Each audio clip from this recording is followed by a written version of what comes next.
जिस जगह आप लोग आए हैं ये सुतीक्षण मुनि आश्रम, सुतीक्षण जी की तपस्थली है। सुतीक्षण जी अगस्त्य जी के शिष्य थे। रामचरितमानस में बाबा गोस्वामी तुलसीदास जी लिखे हैं, मुनि अगस्त्य कर शिष्य सुजाना, नाम सुतीक्षण रति भगवान। ये मुनि अगस्त्य के शिष्य थे। सुजान कहते हैं बुद्धिमान को, बड़े बुद्धिमान थे। वैसे सुतीक्षण का अर्थ होता है सुधन तीक्षण, जिसकी तीक्ष्ण बुद्धि हो। सुतीक्षण जी छोटे से बड़ी प्रखर बुद्धि के थे। एक महात्मा इनका बहुत सुंदर अर्थ करते हैं, कहते हैं सु कहते हैं शुभता को, तीक्ष्ण कहते हैं परमात्मा में समर्पित बुद्धि को। जब हमारी बुद्धि ईश्वर में समर्पित होती है तो तीक्ष्ण हो जाती है, मतलब तेज हो जाती है। यदि हम संसार में ज़्यादा लगा देंगे तो हमारी बुद्धि मंद हो जाएगी, है ना, और ईश्वर में लगाएंगे तो तेज हो जाएगी। सुतीक्षण जी की बुद्धि ईश्वर में लगी हुई, इसलिए इतनी तेज है कि गुरुजी जो भी पढ़ावे पीछे से कंठाग्र करके सुना देते। एक बार से दूसरी बार सुतीक्षण जी को उनके गुरुदेव अगस्त्य जी ने नहीं पढ़ाया। आपकी कैसी बुद्धि है? मैं कथा सुना रहा हूं, आप याद करके मुझे सुना सकते हो?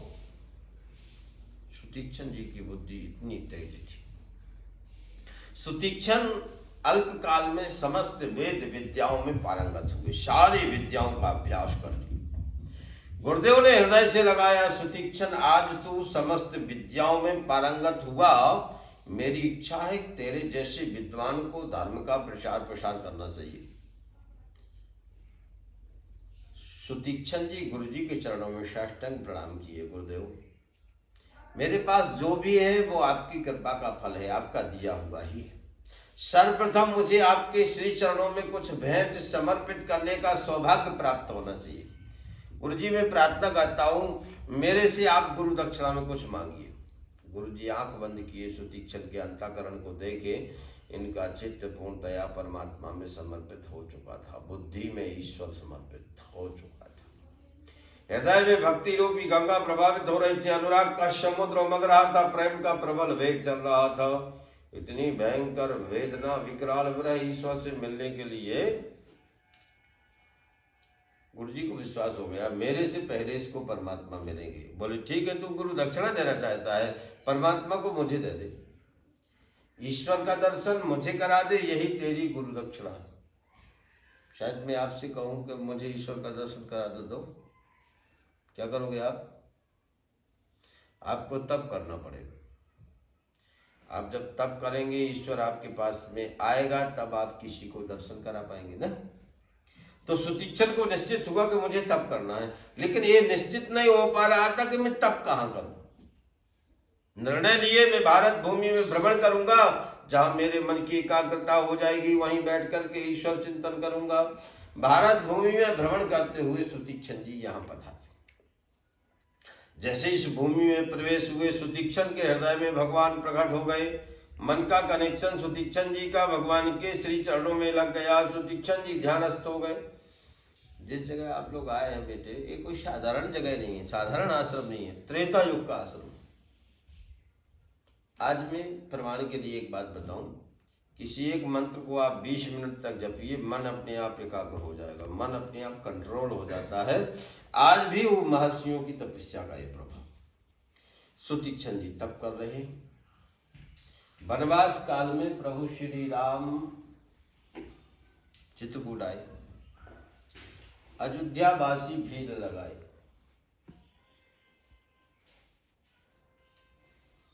भगवान ने मना किया, भैया हमारा वनवास हुआ है, हमको भोगने दो, आप लोग क्यों आते हो? क्योंकि 5 जावे 75 आवे। भगवान सोचे यहाँ रुकना रिक्स का काम है, इसलिए यहाँ से मैं ही आगे बढ़ता हूँ। भगवान वहां से आगे बढ़े। अत्रि अनुसुईया आश्रम आए। माता अनुसुईया, माता जानकी पतिव्रत धर्म के बारे में विस्तार पूर्वक चर्चाएं की। अंत में माता अनुसुईया ने एक सुंदर सी साड़ी भेंट की माता जानकी जी को, जो सर्वकाल में पवित्र बनी रहे। उससे आगे बढ़े, एक ब्राद नाम का राक्षस मिला। उससे आगे बढ़े तो शरभंगा ऋषि से मुलाकात हो गई। शरभंगा जी कहते हैं, जात रहो विरंच के धामा, श्रवण सुनियावत बन रामा, चितवत पंथ रहो दिन राती, अब प्रभु देख जुड़ानी छाती। प्रभु इसी रास्ता को देख रहा था, आज मेरे सामने आप प्रभु, मैं तो केवल इतने लिए इंतजार कर रहा था कि आपका आगमन हो जाए, आप आ गए, मुझे जाने की अनुमति दें। लेकिन आगे का मार्ग आपको सुतीक्षण जी से मिलेगा। सुतीक्षण से महाभागा, थोड़ी दूरी में सुतीक्षण जी विराजमान है, उनसे आप मिल लीजिएगा। यहाँ भगवान आए, भगवान जैसी प्रवेश हुए, भगवान के मन में एक भाव उत्पन्न हुआ। जिस महर्षि की प्रशंसा शरभंग जैसे महर्षि ने की, वो सुतीक्षण कोई साधारण नहीं हो सकता। इसलिए भगवान सुतीक्षण से डायरेक्ट न मिलकर के एक वृक्ष की ओट में लुक जाते हैं।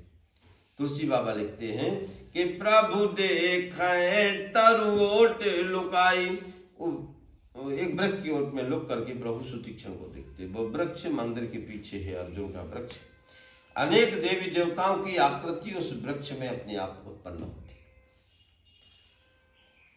सुतीक्षण को भगवान देखते हैं कि ऐसी भक्ति चढ़ी है कि अपने आप को भूल गए हैं।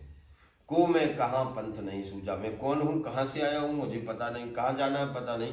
कभी आगे दौड़े, कभी पीछे, कभी दाएं, कभी बाएं, कभी नृत्य करने लग जावे, मेरे शुभ अंग भड़क रहे हैं, मुझे अवश्य परमात्मा मिलेंगे। कभी रोने लग जाते, मेरा इतना जब तक साधन कहाँ है कि मुझे ईश्वर दर्शन दे सकूं। सुतीक्षण के हृदय में भगवान प्रकट रूप में विराजमान है। जैसी उनकी चित्तवृत्ति हृदय पे गई, सुतीक्षण जी ध्यानस्थ हो गए, प्रभु श्री राम प्रकट हो गए। जगाया, नहीं जगे तो चतुर्भुज रूप में प्रकट हो गए। तुलसी बाबा लिखते हैं, भूप रूप तेहि राम दुरावा, हृदय चतुर्भुज रूप दिखावा। राम रूप का चिंतन कर रहे थे, उसको किनारे किए, चतुर्भुज रूप में सुतीक्षण के हृदय में भगवान प्रकट हो गए। ऐसे छटपटाए सुतीक्षण जी जैसे मणिधारी सर्प की मणि गायब हो गई। आँख खोले, देखे सामने परमात्मा है, चरणों में गिर पड़े, भगवान उठा करके हृदय से लगाए, आपकी इच्छा हो जो तो मांगिए। भगवान ने अविरल भक्ति का वरदान दिया। सुतीक्षण जी कहते हैं, सीता से अभिमान जाए जनि भोरे, मैं सेवक रघुपति पति मोरे। मेरा ये अहंकार कभी नष्ट न हो कि आप मेरे स्वामी हैं और मैं आपका सेवक हूँ। इसके बाद में भगवान विश्राम किए और सवेरे सुतीक्षण से विदा लिए। सुतीक्षण जी लेकर के गए, गुरु जी को दर्शन कराए। गुरु जी बड़े संत